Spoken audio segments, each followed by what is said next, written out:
Hey everybody, it's Jason from the Texas Gun Vault 2, and we are back out here in the garage for a first impressions and upcoming projects video.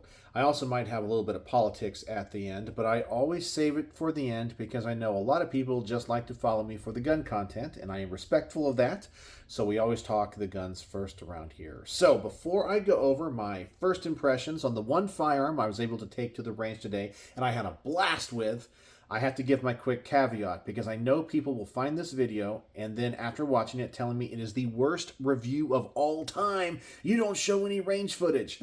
That is because this is not, I emphasize, not a review. This is my first impressions video on my second channel, which is my behind the scenes channel for my biggest fans. If you want to go see all of my properly filmed range reports on much better equipment than just my phone, there is a link in the description below to the Texas Gun Vault, which once again is my main channel. And I also want you guys to go check out my, I don't know what I'm going to call it, maybe Texas Gun Vault live stream. I don't know. It's the original channel I had for like 10 years before YouTube banned me during the great censorship purge of everything political about 4 years ago, and then magically they gave me my channel back. But I took down all of my old videos. I made them private, but I'm sure glad I got access to those. I think I'm going to turn that channel into a live streaming channel, and I might do a test live stream tonight or tomorrow. Don't know when. It'd be kind of just whenever I feel like it, just to make sure I can still do that. But anyway, that's my caveat, so don't tell me this is a terrible review, because it is not a review. All right, so let's get to the first impressions first. In my last video, I asked you guys to come up with a better way of me saying that. That sounds kind of weird. I think someone said you should say, now we're going to start with the first impressions. Well, that would make more sense. But anyway, I took to the range this morning the IMI Israeli Military Industries Uzi Model A semi-automatic carbine. This is a SBR, and being a Model A, it is one of the first examples that they brought in. They made a Model A and later a Model B, and I have a Model B in my personal collection. This one is linked to the channel by my friend Mitchell, and he, like all of my other supporters and friends of the channel, really go out of their way to help me get to review this stuff. So I really appreciate them taking the time to fill out the paperwork and all that kind of stuff, because I know it is a complete hassle. We have to go do a bunch of stuff, and it's really makes me humbled, and I'm honored that people would do that and entrust me with these awesome guns so I can create this content. So this is a semi-automatic only Uzi, and there are a few things mechanically, internally, to prevent you, because it was probably a big problem back in the 80s of people trying to convert these to full auto. And I'm going to probably make a video when I do the field strip with this gun showing some of those differences. But also mechanically, there's a few things that make it safe, because this is a closed bolt gun where the original Uzis were open bolt. So there's a lot of parts that are a little bit different. But anyway, it looks the part, it feels the part, and in some ways shoots the part, okay? You just got to pull the trigger really fast. So what did I discover with the Uzi Model A? Well, first off, man, it's just one iconic gun. And if you are a kid of the 80s, you know its silhouette. If you ever saw a Chuck Norris movie, if you saw action movies, if you saw the famous photo of the Secret Service agent during the assassination attempt on Ronald Reagan, he pulled one of these out from under his jacket. Yeah, it is just an iconic gun. Now, it might be one of the most famous and prolific submachine guns of all time. However, it is a little bit dated, it is a little bit antiquated, and I can see why nobody makes them today. But that doesn't mean it's bad. It actually is a lot of fun, and it's so cool. But like many guns, it's an artifact of its time. So, let's talk about how it shoots. Well, in the accuracy department, let me tell you, I can't miss with this thing. And it's kind of surprising because the sights on it suck, in my opinion. Okay, the rear sight, we have these like flip up, kind of like aperture sights. And you have two. You have one that's set for 200 yards and one that's set for 100 yards. And for a semi-automatic 9mm carbine, I think both of those are kind of I know, wishful thinking. This is a gun probably designed for 25 yards and less. I kind of wish they would have a different sight here in the back. And even with the 100-yard peep sight or aperture sight, it is very tiny. On the front, and this is one of the big differences between the Model A and the Model B, we have a front sight, which is adjustable for windage and elevation, but as it rotates, for elevation, it also goes side to side. And some people say they're a little bit difficult to use. Some people also claim these are close to what the original sights were on the full auto Uzis. I've heard the Model Bs were closer. I don't know. I have to go do some research on that, and I got something in my eye. I'm sorry. Ugh, piece of dust or something. So I have to do some research on that and look that up. But the sights, honestly, I kind of feel are very crude. But when you shoot this gun, I can't miss. It's amazing. It doesn't matter if I'm shooting it slow, shooting it fast, shooting it close up, shooting it far away. It's accurate. So let's also talk about the ergonomics, okay? Now, I have some issues with the ergonomics of this gun. First, maybe it's because I just have some, fatty cheeks or something. I find this stock, which is iconic in and unto itself, honestly, when I'm firing it, pinches me a little bit. And I feel like I have to bring my head closer to the rear sight than I want. So from the side, I have to almost get like this to avoid it pinching me. If I hold it back like this, my cheek gets caught right in there.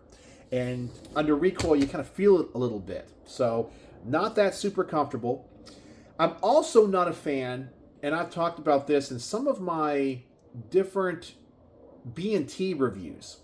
When it comes to subguns, whether that be a semi-automatic or a fully automatic, submachine gun type, pistol caliber carbine, I do not like it when magazines are fed through the grip of them. I know that B&T makes the TP9 or the full auto version is called the MP9. They also have a couple of things, and other companies do it. It's not, and I understand why it's a simplistic design. My issue with it is that it makes the grips extremely vertical. And I like to have my grips at a little bit more of an angle. So I'm a bigger fan of the magazines being out in front of the trigger versus behind the trigger. I also find that reloading is more difficult because you have to bring your hand way back here, where if the magazine is up here, you don't have to move it as far. So it's not a very difficult magazine change because we have a cool lever here on the bottom of the grip. Magwell's a little bit tiny, but otherwise it's fine. It's as good as it can be for a magazine that feeds through the grip. I just like it when they feed elsewhere, okay? So normally out here, like a typical AR-15 kind of style. I find that's a more ergonomic and quick solution for magazine changes than this. But I can live with this, and as I said, it's an artifact of its time and kind of adds to its cool factor. Recoil, it doesn't have any. The gun is extremely heavy, very heavy, so it's a very comfortable gun to shoot. Trigger is a little bit on the weird side, simply because when you pull the trigger, it has a kind of a delay for when the bolt and the firing pin move. So to kind of give you an idea here, by the way, the gun is safety checked. When I pull this trigger, you kind of feel it break, and then it goes poof. It is like shooting an open bolt gun where it has that delay. So even though the bolt is closed, the firing pin, and there's like a big mass that's kind of further back and held back, when you pull the trigger, it has a slight delay to it, and it's a little bit awkward. But, it's kind of makes it feel like the full auto version. But if you're used to more modern guns that use modern trigger systems, it's just a fraction behind, and it's kind of hard to explain. But it does not obviously affect the accuracy of this gun at all. Reliability, it was 100%. It is awesome. Ran all the hollow points I put through it, all the ball ammunition, and yeah, it's just an awesome gun. Awesome gun. It's not as cool as an MP5. It's close, and it's not as ergonomic and fast as modern PCCs, but it definitely holds a place in the history of firearms, movies, television, action heroes. everything. The Uzi is iconic, and I think will be one of those guns that probably most non-gun people will know. So it is just cool. And to get to review the Model A and also be able to produce some content where I show the differences between the Model A and the Model B are going to be awesome. So there you go. IMI, Israeli Military Industries Model A Uzi 9mm carbine semi-automatic. Oh, a quick thing too. You can always tell a semi-automatic Uzi if it has this little cutout here in the bolt. A full auto one doesn't, because there's a little block in here which prevents the installation of a full auto bolt. So just a little trick to always be able to tell if it's a semi-auto or full auto from just looking at the side of the bolt. All right. That is the first impression. So now let's go to the upcoming projects. Now, this next pistol, I'm a big fan of, okay? I've shot the 9mm, 45, and 357 variants of this gun in both full-size, tactical, and compact. But I have never shot one in this caliber. But the caliber is the original caliber for this pistol. Speaking of an artifact of its time, because when this gun came out, this caliber was all the rage and all the hotness. The HK USP 40. Now, this is the full-size one, which was the first one. And when this gun, I think, was developed in 1992, 1993, somewhere in that area, the early 90s, 91 through 94, somewhere in that area, 40 Smith & Wesson was all the rage. I mean, everybody thought it was going to take over 9mm. And what's really awesome about this design that I like, and I know not a lot of people like a 40 today. You know, 40 is a dying caliber. You know, and inevitably people will say 10 millimeters the best millimeter, or 40 instead of being Smith & Wesson, it's short and weak, because everyone's like 10 millimeters better. Okay, I get it. It's more powerful, potentially. But 40 is a very capable caliber. It is more powerful than 9, but then people will say 9mm, and you know, the way the ballistics are and certain loadings is just as capable as 40. I always argue, imagine if you take the technology from 9mm that we've used to advance it and add it to 40, it might be even better.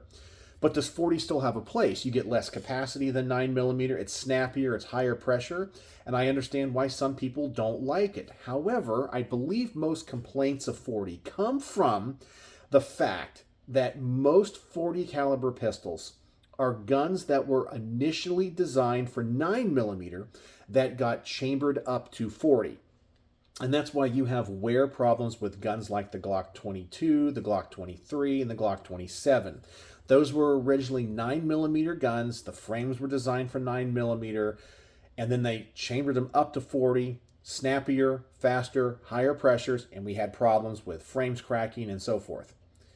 The HK USP, on the other hand, was developed for the 40, and the 9mm versions of this gun were scaled down to 9, which makes those, I think, even more durable. But like, this is a beefy gun, and you guys know HK guns and how they're tested. I mean, they are tested to hell and back with, you know, 50,000, 60,000 overpressured rounds and that kind of stuff. I mean, the Mark 23 is legendary, right?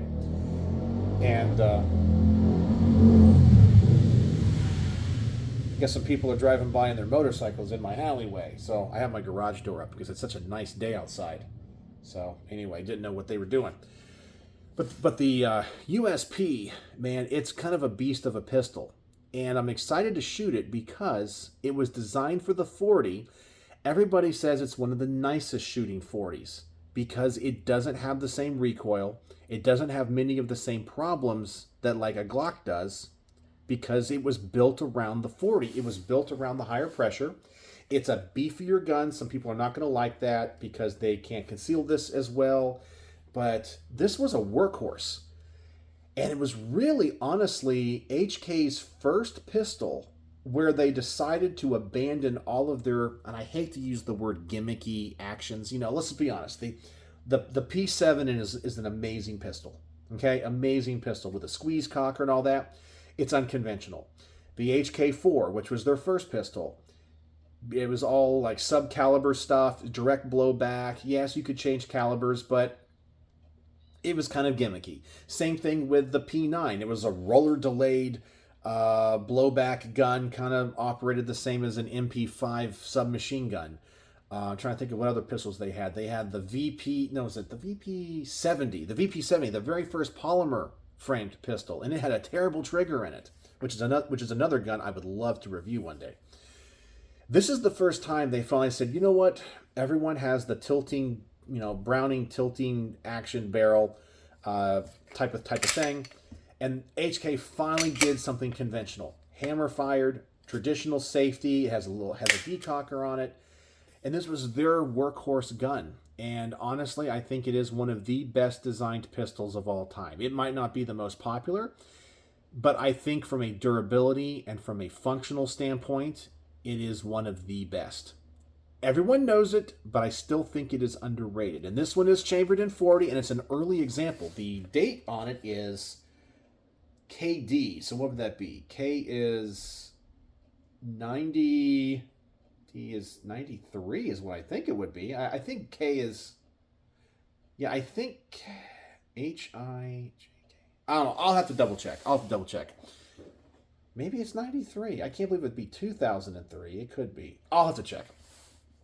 But anyway, early one. In fact, it even has the old roll stamped HK logo on the side of the slide. They later went to like laser engraved ones, which I don't think look as good. But yeah, 40 Smith & Wesson. And another reason this one is really cool, and it's a stupid reason for me to like this gun, is I have always been a big fan of the Hitman game series, video game series. And for a number of their titles, the general gun that all the police officers and the people you were going up against had, the base one was this. I forgot what they called it in the game, but it was something 40. But anyway, the USP 40 is exactly what they built it off of. So I'm really excited to get to shoot this and review it. It even has some through dot night sights on it, but I don't know how much tritium is. No, those tritium sights are gone. So yeah, this thing has got to be over 20 years old. The half-life of tritium, by the way, is about 10 years. So anyway, HK USP full size 40. Variant 1, so we do have the safety and the decocker. And I've always loved this design too, because in one lever, you can decock it, but while the hammer is down or the hammer is up, you can put the gun in safe. You have just so many options with it, and changing out to different variants is also super duper easy. So just a great gun. So excited about that. And then the last thing, which I think some of you guys might not be excited about, we got a new sight. I do have a sight mark sight I have to review. I think it's over there on the workbench. I've been not getting to. I've had a busy couple of weeks, and this one's going to go right next to it. It's kind of something we've already seen before, but now it's in green. Well, the dot itself is in green. It is the O-Sight X, but with a green reticle. So that is what's going to be released in the next month or so. But essentially it's the same thing that they've already released, but now with a green reticle. So that's going to be cool. So I'll take that to the range and do that. So some people might be excited about that. And some people ask, why is green so important? Well, green is a higher frequency of light. It drains the battery quicker, but early technology in green lasers was expensive. Now it's a lot cheaper, but green is right in the center of what the human eye can see. Red is the lowest frequency, blue is the highest frequency, green's right in the middle. So it's the easiest color seen by the human eye. So that's why green lasers and green optics typically are better, because you can see them in all lighting situations much more effectively. Some people still like the red. The red will always have a longer battery life because it uses less energy. But I actually have a blue laser sight. I should get it out sometime. I have it on one of my pistols that was sent to the channel from a gun company, but it was an Olight. It was a laser light combo, and it was a prototype they had me test out for test and evaluation, and it had a blue laser on it. And man, oh man, does that thing run out of juice fast. Oh my gosh. I mean, I will charge it up and it will be out of juice in no time. And that's even if I don't use it. It might be that way on purpose. I don't know. And you guys might not know this, but on the charging ports for the O lights and O site stuff, they have a particular polarization. So the magnetic things that attach to the back of your O lights, if you happen to have one of the prototype lights or one of the ones that are used for test and evaluation, they put on the different pole for it, so the different polarity. So if you have a standard magnetic charger, it repels it. It won't attach to the light. So you have to have one of the special O-light ones with the reverse polarity. That's interesting. I have a few of those that were sent, but if you don't have that, you can't charge those or use them. And I think they do that on purpose. So anyway, there you go. So first impressions, Uzi Model A. And I also need to talk to my friend Mitchell because he also has the 45 caliber conversion for this. So I think I'm going to make 4 videos with this. The range report, the field strip, the comparison of the Model A and the Model B, and I'd like to do the 45 conversion for it as well. That'd be 4 videos on that gun. Then, of course, what an awesome gun. HK USP 40 and the O-Sight X. Those are upcoming projects, so those go into queue. So, I told you guys I was going to talk a little politics. I'm not going to waste your time with it. But if you're interested, I'm going to put out a little warning right now after what happened with the elections. Now, a lot of people are thinking it's doom and gloom. I mean, come on, guys. Democrats and anti-gun people won in blue states and anti-gun states. It's not all that surprising. The problem is how anti-gun they are. And I have a friend that lives in Virginia. In fact, I think he's getting out of the military in the next couple of months. He's been in for like 20 years. He's retiring. And I told him, I said, you got to get out of Virginia. I have a feeling you're going to see Virginia turn the way of New York when it comes to gun rights. And that's the only thing I want to talk about politics tonight, between the governor and the attorney general. And I'm not really sure how the House of Delegates and whatever they have as their upper chamber there, is it the Senate? I don't know. Whatever they got there. I have a feeling you're going to see some anti-gun stuff come out of there, and it's going to be harsh. It's going to be harsh. So anyway, if you live in Virginia, I think it's time to get out. I support you if you want to stay and fight. I totally get it. But I see some bad stuff happening for Virginia. And all I can do is hope that the Supreme Court is going to take up one of these assault weapons ban cases and these magazine cases and shut all this nonsense down. They have to soon. It's getting out of control. But anyway, that's all I got for the politics today. I know not everyone's interested in hearing about it. So there you go. So let me know if you have any questions, thoughts, or concerns on anything I showed you today or talked about. And let me know if there's anything in the videos on these particular guns I should take into consideration that you would like to see me talk about. So if you watch to the end of this video, the word of the day is going to be, oh boy, you're going to like this one. You're going to like this one a lot. Chuck. Chuck is the word of the day because I will always know the Uzi from Chuck Norris movies. Always. So there you go. If you watch to the end of this movie, did I say that? End of this video, use the word Chuck in your comment, and I know that you're a true vault dweller. So thank you for joining me here in the garage. Thank you for supporting the project of the Texas Gun Vault, and hopefully you guys will get to see some live streams coming soon to the main channel. So there you go. That's what I got in store for you. So, as always, thanks for watching.